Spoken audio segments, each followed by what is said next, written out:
Hello everyone, welcome. I am Manish Kumar Sahu. आज हम सब ये जो वीडियो है वो बीएड के 4th सेमेस्टर स्टूडेंट के लिए ज़्यादातर इंपॉर्टेंट होगा, क्योंकि 4th सेमेस्टर में साइकोलॉजी का प्रैक्टिकल होता है और मैं साइकोलॉजी के प्रैक्टिकल के बारे में बात करूंगा। ओके, साइकोलॉजी के प्रैक्टिकल देते समय आपको किन किन प्रश्नों को ध्यान रखना चाहिए जिससे कि आपका प्रैक्टिकल और बेहतर हो सकता है। इसके लिए कुछ प्रश्न मैं बताऊंगा और इस प्रश्नों को आप खासकर याद रखिएगा और एक्स्ट्रा भी आप अपने तरफ से तैयारी करते रहिएगा। फॉर एग्जाम्पल, सबसे फर्स्ट क्वेश्चन आपसे पूछा जाता है कि प्रयोग से आप क्या समझते हैं। तो किसी वैज्ञानिक जिज्ञासा की समाधान के लिए संबंधित क्षेत्र में आंकड़े एकत्रित करने के लिए जिस प्रक्रिया को हम बार बार दोहराते हैं उसे प्रयोग कहते हैं। ओके, जैसे कि हम किसी भी चीज़ को समझने के लिए हमको क्या करना पड़ता है, आंकड़े एकत्रित करना पड़ता है, फिर आंकड़ों का एनालिसिस करते हैं, फिर हम जाके उसके परिणाम तक पहुंचते हैं। तो आपको आंकड़े की एकत्रित करने के लिए जिस प्रक्रिया का उपयोग करोगे वही प्रक्रिया क्या है, प्रयोग है, एक्सपेरिमेंट है। ओके, और सेकेंड क्या है, परीक्षण किसे कहते हैं। परीक्षण शब्द परीक्षा से लिया गया है। परीक्षण का शब्द का जो ओरिजिन है वो एग्जाम, परीक्षा है। अगर इसको आप इस तरह से समझ सकते हैं कि यदि आप किसी क्लास में टीचिंग कर रहे हैं और टीचिंग के समय यदि आपकी क्लास में 10 बच्चे हैं, आपने किसी गणित के क्वेश्चंस को सॉल्व करने के लिए आप 10 बच्चों को देते हैं। अब वो 10 बच्चे किस तरीके से हल करेंगे, ठीक है, उनकी मानसिक स्थिति क्या है, उनकी बोध क्षमता क्या है, उस प्रश्न के प्रति उनकी समझ क्या है, इसको जानने के लिए हम परीक्षण का उपयोग करते हैं। क्योंकि हम परीक्षण के द्वारा यह समझ सकते हैं कि बच्चा क्या और कितना सीखा है, इसके लिए हम परीक्षण उपयोग करते हैं। ठीक है, और प्रयोग और परीक्षण में क्या अंतर है, एक खासकर पूछा जाता है। तो प्रयोग क्या है, एक प्रक्रिया है जिसके द्वारा हम आंकड़े एकत्रित करते हैं, और परीक्षण क्या है, परीक्षण परिणाम का अवलोकन है, परिणाम का विश्लेषण है, रिजल्ट का विश्लेषण है, जिसको हम परीक्षण कहते हैं। ओके, तो ये क्या है, परीक्षण और प्रयोग में अंतर है। उसके बाद आप याद रखिएगा, जब आप प्रैक्टिकल करने जाएंगे तो आपसे पूछा जाता है कि आप में टोटल कितने प्रैक्टिकल थे। जैसे कि मैं अग्रसेन कॉलेज से बीएड कर रहा हूँ, तो मुझे मेरे कॉलेज में जैसे number of colleges different college में डिफरेंट होते हैं। हो सकता है कि आपके पास 10 प्रैक्टिकल हो, उसमें से 6 करना हो, 8 करना हो, तो लाइक दिस आपको बताना पड़ेगा। उसके बाद क्वेश्चन पूछा जाता है कि आप कुछ प्रैक्टिकलों का नाम बताइए। तो जैसे कि हमारे क्या है कि तर्क योग्यता परीक्षण, नैतिक मूल्य परीक्षण, उपलब्धि परीक्षण, बोध विस्तार परीक्षण, दर्पण आरेखण परीक्षण, तो इन सब की इनका नाम है। फिर इसको डिटेल करने के लिए पूछ सकते हैं, जैसे कि बोध विस्तार परीक्षण की सहायता से सार्थक और निरर्थक शब्दों का तुलनात्मक अध्ययन किया जाता है, ये आप याद रखिएगा। और उपलब्धि परीक्षण की सहायता से यदि हम कभी किसी कक्षा में टीचिंग करते हैं तो शिक्षण के पश्चात विद्यार्थी को कितना उसका अनुभव किया, कितनी उससे ग्रहण किया, उसको समझने के लिए हम जो टेस्ट उपयोग करते हैं उस टेस्ट को बोलते हैं अचीवमेंट टेस्ट। आपने कितना अचीव किया हमारी क्लास को समझकर। ठीक है, नैतिक मूल्य आप ऐसे अपने डिफरेंट को देख लीजिएगा। फिर आपसे पूछा जाता है कि प्रैक्टिकल का उद्देश्य क्या है, कि आप जो प्रैक्टिकल कर रहे हो उस प्रैक्टिकल का एम क्या है, आपको वो चीज़ याद होना चाहिए। जैसे कि मेरा प्रैक्टिकल क्या था कि जब मैं प्रैक्टिकल कर रहा हूँ, मेरा प्रैक्टिकल है आपका उपलब्धि परीक्षण, ठीक है, अचीवमेंट टेस्ट। तो मैं क्या करूँगा कि उपलब्धि परीक्षण प्रायोज्य किसको बोलते हैं, जिसके ऊपर आप प्रैक्टिकल कर रहे हैं। जैसे किसी बच्चे पर प्रैक्टिकल कर रहे हैं तो उसे प्रायोज्य कहा जाता है। ठीक है, तो प्रायोज्य की अंग्रेजी विज्ञान, सामाजिक विज्ञान की उपलब्धि को समझने के लिए, ठीक है, उपलब्धि का अध्ययन करने के लिए हम ये जो प्रैक्टिकल कर रहे हैं वो क्या है, हमारा बोध परीक्षण। ठीक है, उपलब्धि परीक्षण, अचीवमेंट टेस्ट इसको कहा जाता है। ठीक है, इसको मैं पढ़ के सुना देता हूँ। उपलब्धि प्रायोज्य की अंग्रेजी सामाजिक अध्ययन और विज्ञान के क्षेत्र में सामान्य कक्षा उपलब्धि का मापन करना। ओके, इसके पश्चात क्वेश्चन ये पूछा जाता है कि आपके जो प्रैक्टिकल हो रहे हैं उसमें क्या क्या समस्याएं हो रही हैं। तो अगर मेरे को अचीवमेंट टेस्ट करना है तो मुझे समस्या क्या होगी, तो मेरी समस्या ये हो सकती है कि मुझे क्या करना है, बच्चे की समझ, पढ़ाने के बाद बच्चे की मानसिक स्थिति का अवलोकन करना है कि वो मेरे क्लास में कितना ग्रहण किया, कितना समझा, कितना नहीं। तो मुझे क्या करना पड़ेगा, मुझे उस बच्चे की मानसिक स्थिति के बारे में समझना पड़ेगा। डिफरेंट सब्जेक्ट का मुझे डिफरेंट आंकड़े एकत्रित करने पड़ेंगे। ये क्या है, मेरी समस्याएं उत्पन्न होगी। कभी कभी बच्चा आपके प्रश्नों का रिप्लाई करेगा, कभी नहीं करेगा, उससे पूछना पड़ेगा कि आपने कितना समझा, कितना नहीं समझा। कुछ बच्चों के क्या होते हैं, बोलते ही नहीं है, तो उस कंडीशंस में आप को प्रॉब्लम्स हो सकता है। तो ये सब क्या होंगे कि प्रॉब्लम हो सकते हैं, समस्या हो सकती है, ठीक है। उसके बाद क्वेश्चन अक्सर पूछा जाता है कि परिकल्पना कैसे बनाते हैं। परिकल्पना क्या है? परिकल्पना को इंग्लिश में हाइपोथेसिस कहते हैं। देखिए, भविष्य में जिस कार्य का निष्पादन करना है, जिस कार्य की परिणाम प्राप्त करनी है, उसके लिए एक प्रारूप बनाया जाता है और उसमें क्या करना है, उससे मतलब आपको क्या क्या करना है उसका स्टेप बाय स्टेप उसमें मेंशन होता है, उसे परिकल्पना कहते हैं। और परिकल्पना का फिर से उसकी दिए गए चरणों को प्रूफ करना पड़ता है। प्रूफ करने के बाद जब रिजल्ट प्राप्त होता है, यदि वो सही मिला तो परिकल्पना सिद्धांत का रूप ले लेता है, ठीक है। तो ये परिकल्पना है। परिधन कल्पना मतलब भविष्य के बारे में सोचकर उसके लिए एक आयोजन निर्माण करना परिकल्पना कहलाता है, ठीक है। और एक क्वेश्चन पूछा था कि प्रैक्टिकल में आपने कौन कौन से उपकरण उपयोग किए हैं, ठीक है, जिस आप प्रैक्टिकल करने जा रहे हैं। तो देखिए, जैसे कि मैं अचीवमेंट टेस्ट कर रहा हूँ, तो अचीवमेंट टेस्ट में मुझे क्या करना पड़ेगा, चाक चाहिए, डस्टर चाहिए, ठीक है, बुक्स, चॉक, डस्टर्स और वाइट बोर्ड चाहिए। तो इसके साथ साथ मुझे एक और चीज़ चाहिए कि किसी न किसी की टेक्निक चाहिए, कि किसके टेक्निक के अकॉर्डिंग मैं वहाँ करूँगा, क्योंकि हम लोग बीएड में एक टेक्निक सीखते हैं, ठीक है। तो देखिए, जैसे कि मैं डॉक्टर एसएन सेन गुप्ता की प्रपत्र नियम का उपयोग करते हुए अपना परिकल्पना का निर्माण करूँगा, ठीक है, रिपोर्ट का निर्माण करूँगा और उसे जाके हम पेश करेंगे, ओके, बच्चों को सामने समझाएंगे। तो देखिए, इसके बाद एक क्वेश्चन पूछा जाता है कि चर क्या है, ठीक है। मैं डिफरेंट क्वेश्चंस बता रहा हूँ जो फ्रीक्वेंटली आपके प्रैक्टिकल एग्जाम में पूछे जाते हैं। तो देखिए, चर क्या है, ठीक है। तो चर क्या है? किसी वस्तु या घटना के गुणों को मापा जा सकता है, उसे चर कहते हैं। मतलब चर एक ऐसा चीज है जिससे कि आप उस चीज को आप समझ सकते हो और उसे ना आप मापन कर सकते हो, उसे चर कहते हैं, ठीक है। जैसे कि आयु क्या है, चर है, ओके। और इंद्रियां क्या है, ये अचर में आती हैं। अब देखिए, चर में क्वेश्चन पूछा जाता है कि चर स्वतंत्र चर क्या है, आश्रित चर क्या है, ये क्वेश्चन पूछा जाता है। तो जिस चर में प्रयोगकर्ता परिवर्तन या जोड़ तोड़ करता है उसे स्वतंत्र चर कहते हैं।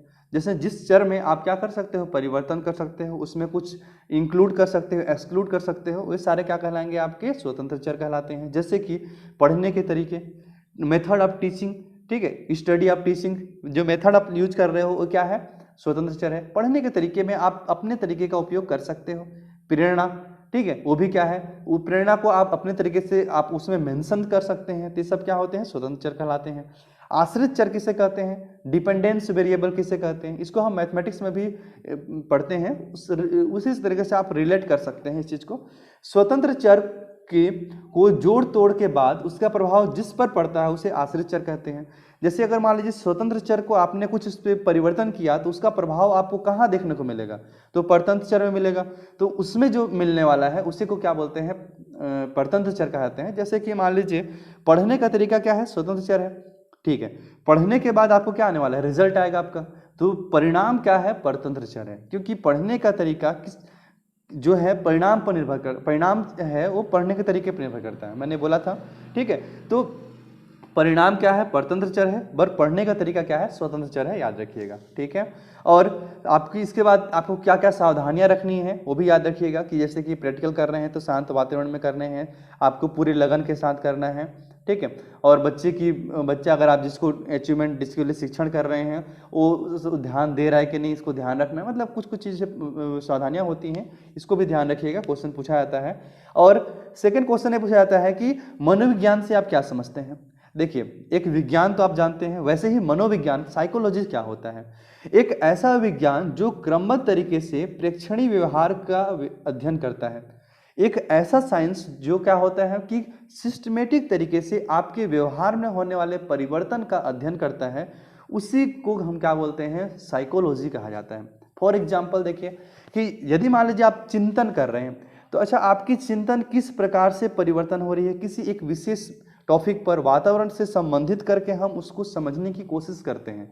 तो चूंकि मनोविज्ञान कहा गया है, मन, इसका मतलब क्या है, मन का विज्ञान। अब मन के विज्ञान को कैसे समझेंगे, एक्सपेरिमेंट तो करेंगे नहीं, साइंस तो है नहीं। इसके लिए हम क्या करते हैं, बहुत सारे प्रश्नों को पूछ पूछ के, जैसे कि ये कैसे हुआ, क्यों हुआ, कैसे हुआ, इसका कारण क्या है, अगर ये होता तो क्या होता।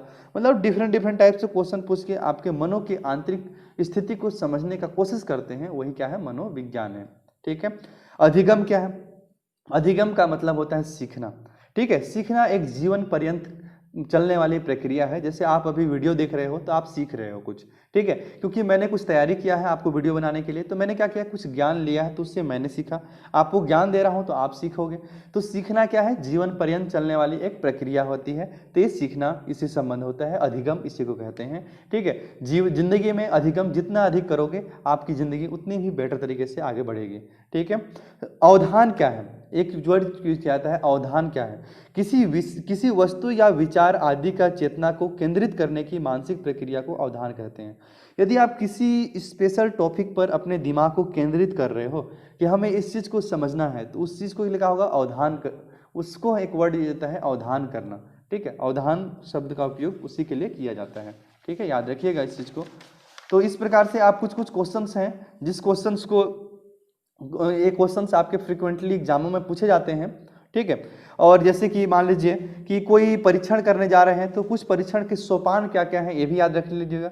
जैसे कि अगर मान लीजिए कि मैं अचीवमेंट टेस्ट कर रहा हूं तो मैं सोपान क्या क्या करूंगा, तो सबसे पहले तो मैं प्लानिंग करूंगा, परीक्षण की योजना का निर्माण करूंगा कि मुझे क्या क्या करनी है, तो प्लानिंग करूंगा, फिर डिज़ाइन तैयार करूंगा, डिज़ाइन तैयार करने के बाद ब्लूप्रिंट बनाऊंगा।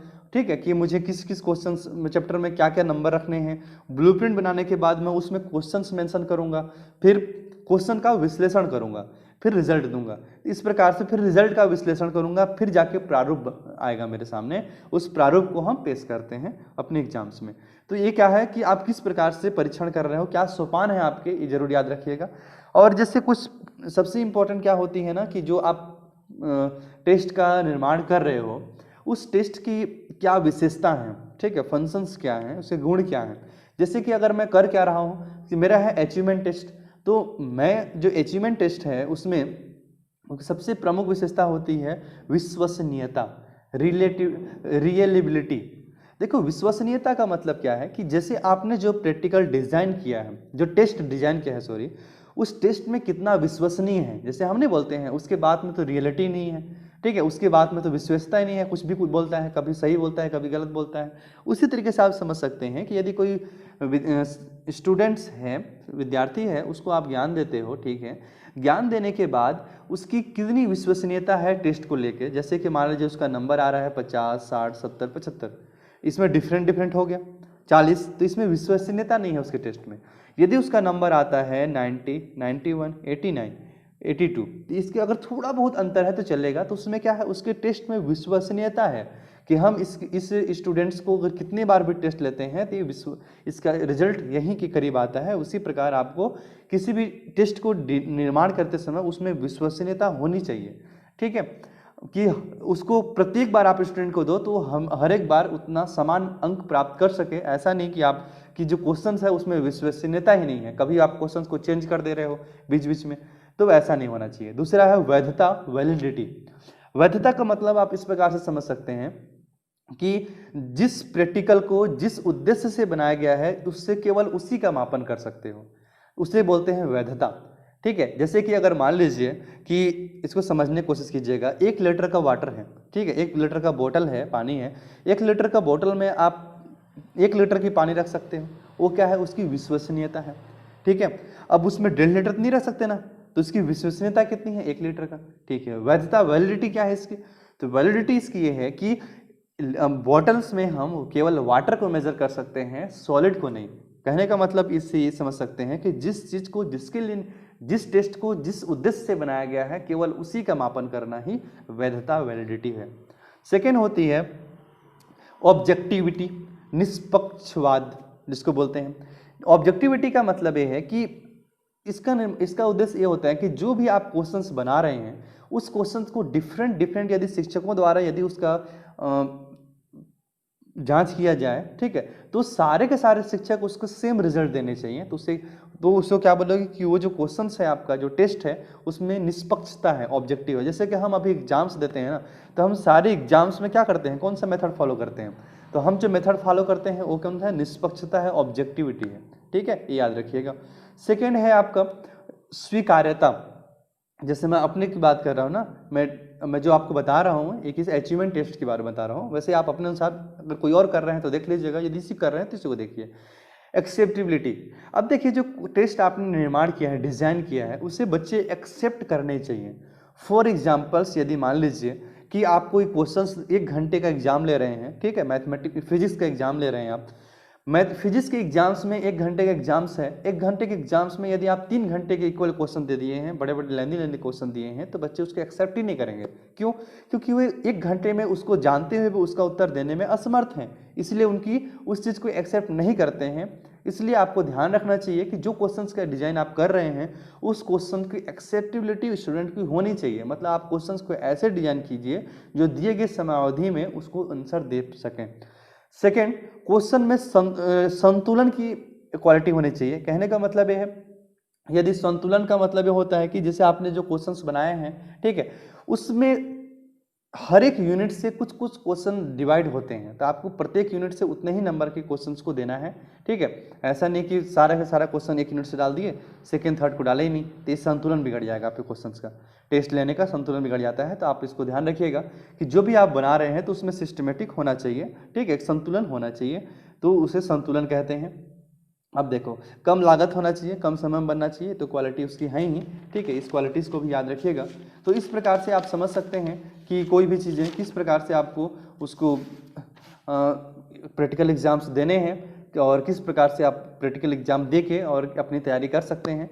देखिए, टीचिंग का उद्देश्य जो शिक्षण होता है ना, इसका प्रमुख उद्देश्य क्या होता है कि हम बीएड क्यों करते हैं। तो बीएड करने का मुख्य उद्देश्य होता है कि आपको टीचिंग किस प्रकार से करनी है, बच्चे को आप किस प्रकार से समझ सकते हैं। शिक्षण में जब तक आप बच्चे, शिक्षण जो टीचिंग है एक टू वे कम्युनिकेशन है, ठीक है, जब तक आप बच्चों को नहीं समझेंगे, उनकी मनोस्थिति को नहीं समझेंगे, तब तक आप शिक्षण नहीं कर सकते हैं। जाना और पढ़ाना शिक्षण नहीं है। शिक्षण का मतलब ये है कि जो आप टीचिंग कर रहे हैं, जो आप एजुकेशन दे रहे हैं बच्चों को, वो 100% उनको एक्सेप्ट होना चाहिए, उनको समझ में आना चाहिए और उसको समझ के अनुभव कर सकें, उसको जान सकें, वो टीचिंग होता है। तो अब उसके लिए हम आपको विभिन्न तरीके, हमारे बहुत सारे दार्शनिक हैं, अरस्तु हैं, तो ये सारे जो दार्शनिक जॉन डेवी हैं, इन्होंने अलग अलग तरीके से समझाया है कि आप एक छोटे बच्चों को कैसे समझ सकते हैं। 1 to 5 के लिए डीएलएड होता है, और फिर आप हाई स्कूल्स के लिए अगर बीएड होता है, ठीक है, मिडिल और हाई के लिए, तो आप वहाँ कैसे समझ सकते हैं, और एमएड होगा। तो आपको डिफरेंट जो डिग्रियां हैं ना, इसका मुख्य उद्देश्य है आपको ट्रेंड करना चाहते हैं, ठीक है। इसलिए मैं बोलूँगा कि कुछ स्टूडेंट डिस्टेंस से बीएड कर लेते हैं, जैसे दूर जाके उतना नॉलेज ग्रहण नहीं कर पाते हैं जितना एक रेगुलर स्टूडेंट करता है, ठीक है। इसलिए यदि हो सके तो आप भी रेगुलर बीएड कीजिएगा। रेगुलर बीएड करने के बाद आप एक उत्तम टीचर बनेंगे, ये मेरी गारंटी है, ठीक है। गारंटी नहीं दे सकता, मतलब ये अच्छी बात है कि बनेंगे ही आप, okay. So the teaching is the most important professions of life you should follow in your lives, and especially if I talking about myself, then I want to also become a teacher, because a teacher is that person which make the world, which make the child, which can change the life of child. That means one thing I want to say, one teacher, one pen and one book can change the world, okay, and one student also can change the world. So the most important and most respected the lifestyle of overall the all lifestyle according to me, that is a teaching. So I suggest everyone who are watching my video, you should follow and you should do, you should want to become teachers, you should see your career in a teaching life, and all things are सभी life से अच्छे हैं, ठीक है। It is not, I am not forcing you to choose the teaching field, but it is also a very good field, okay. If you should always express your knowledge, okay. इस video को बनाने का मेरा उद्देश्य यही था। मेरा BEd exam होगा आज, ठीक है, आज के दिन मेरा एग्जाम्स है। आज का दिन मैं आपको बता देता हूँ, याद रहेगा आपको, ठीक है। 29 सितंबर 2020 का दिन है, ठीक है। अभी जो टाइमिंग हो रहे हैं वो 11:33 हो रहे हैं। इसमें मेरा जस्ट अभी 1 बजे से मेरा प्रैक्टिकल एग्जाम्स हैं। तो मैं चूंकि ये प्रैक्टिकल एग्जाम्स अपना देना चाहता हूं, तो मैंने क्या किया है कि प्रैक्टिकल एग्जाम देते देते आपके लिए भी एक वीडियो बना दे रहा हूं। मैं जानता हूं कि इसमें मैंने बेस्ट क्वालिटी अपना नहीं दे पाया है, क्योंकि मेरा खुद का प्रैक्टिस टाइम है, बट इसमें आपको बहुत कुछ सीखने को जरूर मिलेगा। इसी उद्देश्य से मैंने बनाया है, okay. Thanks for watching my video. Like, subscribe and share with your friends, और यदि आपको पसंद आता है तो सब्सक्राइब भी कर लीजिएगा, ठीक है। मैं अपकमिंग वीडियोस आपके मैक्सिमम फिजिक्स टॉपिक पे बनाता हूं, क्योंकि I am a teacher of physics, I have done MSc physics, okay. So I will provide you the lecture of physics, Okay, if you demand on any topic of physics, you can demand me. Okay, thanks for watching and all the best for your examinations.